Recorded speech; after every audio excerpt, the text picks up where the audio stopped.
And welcome back to NewsMax now. After a day of anger, insults, and frustration, Democrats again yesterday blocked action on nearly $2 trillion coronavirus stimulus package. Negotiators finished shortly before midnight without a deal, but Treasury Secretary Steve Mnuchin and Senate Minority Leader Chuck Schumer say they are very close to reaching one. Apparently it's at the 2-yard line right now. That's the analogy being used. Democrats not exactly thrilled with the Republicans' proposal. They say there would be too little oversight of how these companies would use these funds, these billions of dollars they would receive. Earlier yesterday, President Trump blamed House Speaker Nancy Pelosi for the delay, tweeting this: Republicans had a deal until Nancy Pelosi rode into town from her extended vacation. The Democrats want the virus to win? ?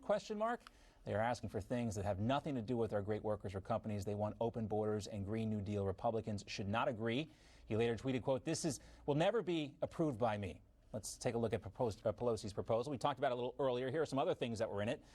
It's 1,100 pages and includes a whole bunch of stuff unrelated to the coronavirus effort, like $600 million for the arts, $35 million for the Kennedy Center, $15 minimum wage, Green New Deal stuff, wiping out the post office debt, allowing the power grab by the government for people who work for these government employee unions. Let's welcome in today's panel to talk more about this, former Special Assistant to President Trump, Kelly Sadler. Also with us, Democratic strategist and former Obama advisor, Laurie Watkins. Thank you both for being here. Great to see you today. Kelly, first to you. I mean, this is what they talk about, the sausage being made, but, you know, Americans don't want to see the sausage being made when people's lives are on the line here. How do you think this is ultimately going to play out? Is there going to be a compromise? Well, I certainly hope that there's going to be a compromise, and I hope has nothing to do with Nancy Pelosi's proposed bill. Senator Schumer and Treasury Secretary Mnuchin were at the finish line on Sunday until Nancy Pelosi came in with this grab bag of proposals, this Democratic wish list that has nothing to do with coronavirus. This stimulus package needs to get passed as soon as possible because every day it doesn't. There are more and more small businesses that are going to have to put up with a tough choice of closing their doors, maybe permanently, and laying off their employees. And what we need for the economy right now is for these small businesses to get the loans that they need so they're able to cover payroll, that they're able to cover their rent, that they're able to kind of sustain this shutdown for as long as they can without forcing their employees off the payroll. Laurie, what's your response to that? I mean, Nancy Pelosi is getting a lot of flack for these items in the bill, but, you know, as an American, how does one justify giving more power to government employee unions, things like a $15 minimum wage, things that you know, as a Democrat, are very contentious and will delay this process even longer? So the most latest update was Nancy Pelosi was just being interviewed on MSNBC about 2 minutes ago. And where they are right now in the Senate, she just laid out exactly where they are. So I'll give you a quick update. This is now. This isn't last night. This isn't earlier this morning. It's right now.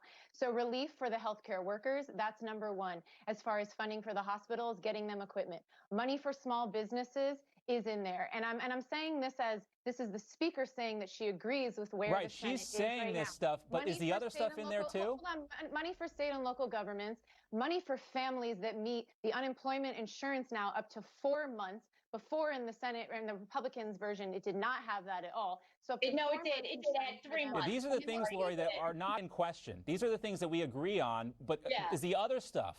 Are Democrats still pushing for the other stuff? Are the Democrats still pushing for what, $15 an hour minimum wage? As part of the coronavirus bill. We know they're pushing for that as a whole, but why does it need to be in the coronavirus bill? This is for people, for workers, for this duration. It's not unfunded for the rest of time. This is in this bill to relieve workers right now. This is for that money. This is not saying this is legislation that will go until the end of time. This is for right now, bringing relief to workers. And if you want to talk about what the Republicans put in the bill, I haven't heard you all mention one time the anti-abortion legislation language that was in there that was immediately stripped out by Democrats. I haven't heard you mention that once. Interesting. Okay, but Laurie, there was a deal, right? No matter this, we're not talking about. There was a deal between Democrats and Republicans in the Senate, and Nancy Pelosi and all these pet projects is what stalled that until today, correct? No, that's incorrect. Oh. The stall has been Come on. Republicans came up with the language, brought it to the Democrats.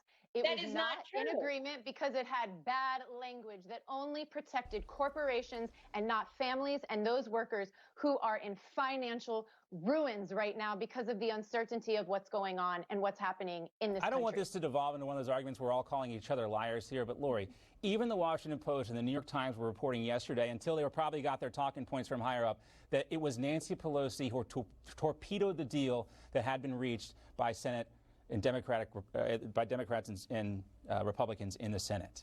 3 minutes ago, before I came on your program, Senate Minority Leader Schumer just said that they're at the 2-yard line. Yes. He is very impressed with that. That means they are close to a deal. So to talk about things that have been in the past, I'm talking about right now where they are, the work that they have both done, both chambers, to get to where we are, because people are suffering and struggling and they need help now. Well, we all agree on that aspect. And let's talk about something else I think we can probably agree on.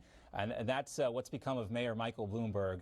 Not the guy he told us he was going to be. He announced he was running for president, of course, and he promised to pay his staff through November, even if they were no longer in the race. We know that's not true. Now his campaign continues to close its offices across the country. Staffers are being let go. They're also being informed they were exposed to coronavirus. Remember that video of Bloomberg licking his fingers after touching pizza? Anyway, Politico says they're going to keep their campaign issued cell phones and laptops, but that's it, basically. According to NPR, the former New York City mayor is donating $18 million to the Democratic National Committee instead of creating the super PAC to support Democratic presidential candidates or the nominee, as he previously promised.